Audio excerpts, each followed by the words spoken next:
M4 TV news కి స్వాగతం. నేటి ముఖ్యాంశాలు.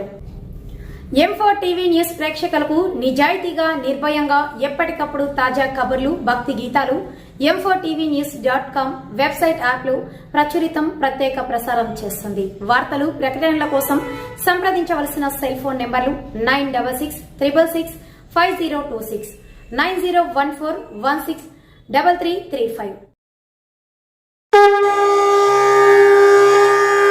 ఆధ్యాత్మికత విశేషాల కోసం సబ్స్క్రైబ్ చేయండి, లైక్ చేయండి, షేర్ చేయండి. గురుదేవ దత్త ఆడియోస్. గురుదేవ దత్త ఆడియోస్. గురుదేవ దత్త ఆడియోస్. కాశీ క్షేత్రంలోని కొన్ని వింతలు, విశేషాలు మనం తెలుసుకుందాం. కాశీలో గ్రద్దలు ఎగరవు, గోవులు పొడవవు, బల్లులు అరవవు, శవాలు కంపు కొట్టవు. కాశీలో మరణించిన ప్రతి జీవి కుడి చెవి పైకి లేచి ఉంటుంది. కాశీలో మందిరం చుట్టూ అనేక చిన్న చిన్న తోవ సందులు కలిగి, అట్టి సందులు అనేక వలయాకారాల్లో చుట్టినట్లు ఉండి ఒక పద్మవ్యూహంలాగా కొత్త వారికి జాడ దొరకకుండా ఉంటుంది. కానీ పూర్వం ఇక్కడ అనేక సుందర వనాలు, పూల చెట్ల మధ్య ఉన్న మందిరాన్ని విదేశీ దండయాత్రికుల దాడుల నుండి కాపాడుకోవడానికి ప్రజలంతా గుడి చుట్టూ పెద్ద పెద్ద బంగళాలు కట్టి శత్రు సైనికులను దారి లేకుండా చేసేవారు. అనేక దేశాల నుండి పెద్ద పెద్ద శాస్త్రవేత్తలు వచ్చి కాశీలో అనేక రీసెర్చ్లు జరిపి ఆశ్చర్యపోయారు. అసలు ఈ కాస్మిక్ ఎనర్జీ ఎక్కడి నుండి వస్తుంది? అప్పటి పూర్వీకులు శక్తి చలనం ఉన్న చోటల్లా మందిరాలు నిర్మించారు. అంత పరిజ్ఞానం ఆ రోజుల్లో వారికి ఎక్కడిది అని ఆశ్చర్యానికి గురయ్యారు. కాశీ విశ్వేశ్వరునికి శవ భస్మ లేపనంతో పూజ ప్రారంభిస్తారు. కాశీలోని పరాన్న భుక్తేశ్వరుణ్ణి దర్శిస్తే జీవికి పరుల అన్నం తిన్న రుణం నుండి ముక్తి లభిస్తుంది. కాశీ క్షేత్రంలో పుణ్యం చేస్తే 1,000,000 రెట్లు ఫలితం ఉంటుంది.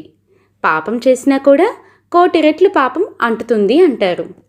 విశ్వనాథుణ్ణి అభిషేకించిన తరువాత చేతిరేఖలు మారిపోతాయి.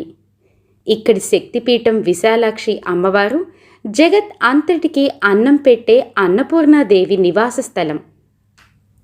ప్రపంచంలోని అన్ని భాషలకు తల్లి అయిన అతి ప్రాచీన సంస్కృత పీఠం కాశీలోనే ఉన్నది. కాశీలో గంగమ్మ తీరాన 84 ఘాట్లు ఉన్నాయి. ఇందులో దేవతలు, ఋషులు, రాజులతో పాటు ఎందరో తమ తపశ్శక్తితో నిర్మించినవి ఎన్నో ఉన్నాయి. అందులో కొన్ని ఇప్పుడు మనం విందాం. దశాశ్వమేధ ఘాట్. బ్రహ్మదేవుడు 10 సార్లు అశ్వమేధ యాగం చేసినది ఇక్కడే. రోజు సాయంకాలం విశేషమైన గంగాహారతి జరుగుతుంది దశాశ్వమేధ ఘాట్లో. తర్వాత ప్రయాగ్ ఘాట్. ఇక్కడ భూగర్భంలో గంగతో యమునా సరస్వతిలు కలుస్తాయి. సోమేశ్వర్ ఘాట్ చంద్రుని చేత నిర్మితమైనది. మీర్ ఘాట్ సతీదేవి కన్నుపడిన స్థలం. విశాలాక్షీదేవి శక్తిపీఠం. ఇక్కడే యముడు ప్రతిష్ఠించిన లింగం ఉంటుంది. నేపాలీ ఘాట్. పశుపతినాథ్ మందిరం బంగారు కలశంతో నేపాల్ రాజ్ కట్టాడు. మణికర్ణికా ఘాట్. ఇది కాశీలో మొట్టమొదటిది. దీనిని విష్ణుదేవుడు స్వయంగా సుదర్శన చక్రంతో తవ్వి నిర్మించాడు. ఇక్కడ సకల దేవతలు స్నానం చేస్తారు. ఇక్కడ గంగ నిర్మలంగా పారుతుంది. ఇక్కడ మధ్యాహ్న సమయంలో ఎవరైనా సుచేల స్నానం చేస్తే వారికి జన్మ జన్మల పాపాలు తొలగిపోతాయి. జీవికి ఎంత పుణ్యం ప్రాప్తిస్తుందో చతుర్ముఖ బ్రహ్మ కూడా వర్ణించలేడు. విశ్వేశ్వర ఘాట్. ఇప్పుడు సిండియా ఘాట్ అంటారు దీనిని. ఇక్కడే అహల్యాబాయి తపస్సు చేసింది. ఇక్కడ స్నానం చేసే బిందు మాధవుణ్ణి దర్శిస్తారు. పంచగంగా ఘాట్. ఇక్కడే భూగర్భం నుండి గంగలో 5 నదులు కలుస్తాయి. గాయ్ ఘాట్. గోపూజ జరుగుతుంది ఈ ఘాట్లో. తులసి ఘాట్. తులసీదాసు సాధన చేసి రామచరిత మానస్ లిఖించమని శివుని ఆదేశం పొందినది ఇక్కడే. హనుమాన్ ఘాట్. ఇక్కడ జరిగే రామకథ వినడానికి హనుమంతుడు వస్తుంటాడు. ఇక్కడే సూర్యుడు తపస్సు చేసి అనేక శక్తులు పొందిన లోలార్క కుండం ఉన్నది. ఇక్కడే శ్రీవల్లభాచార్యులు జన్మించారు. అస్సీ ఘాట్. పూర్వం దుర్గాదేవి శుంభ నిశుంభ అను రాక్షసులను చంపి అట్టి ఖడ్గంను వేయడం వల్ల ఇక్కడ ఒక తీర్థం ఉద్భవించింది. హరిశ్చంద్ర ఘాట్. స్వర్గం పోగొట్టుకొని హరిశ్చంద్రుడు ఇక్కడ శవదహన కూలీగా పనిచేసి దైవ పరీక్షలో నెగ్గి తన రాజ్యాన్ని పొందాడు. నేటికి ఇక్కడ నిత్యం చితి కాలుతూ ఉంటుంది. మానస సరోవర్ ఘాట్. ఇక్కడ కైలాస పర్వతం నుండి భూగర్భ జలధార కలుస్తుంది. ఇక్కడ స్నానం చేస్తే కైలాస పర్వతం చుట్టిన పుణ్యం లభిస్తుంది. నారద ఘాట్.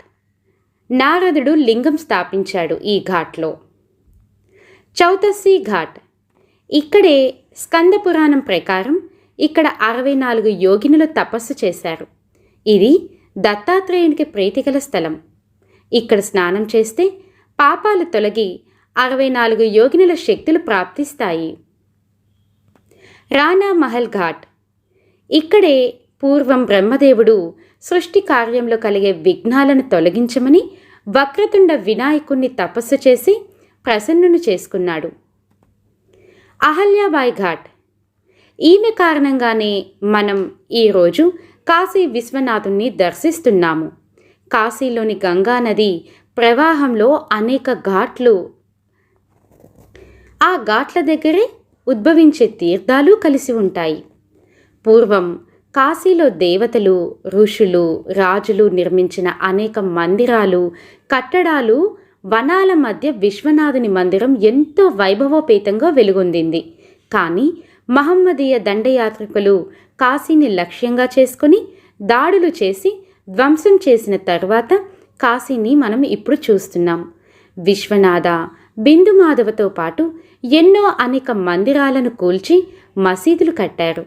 నేటికి విశ్వనాథ మందిరంలో నంది మసీదు వైపు గల కూల్చబడ్డ మందిరం వైపు చూస్తోంది.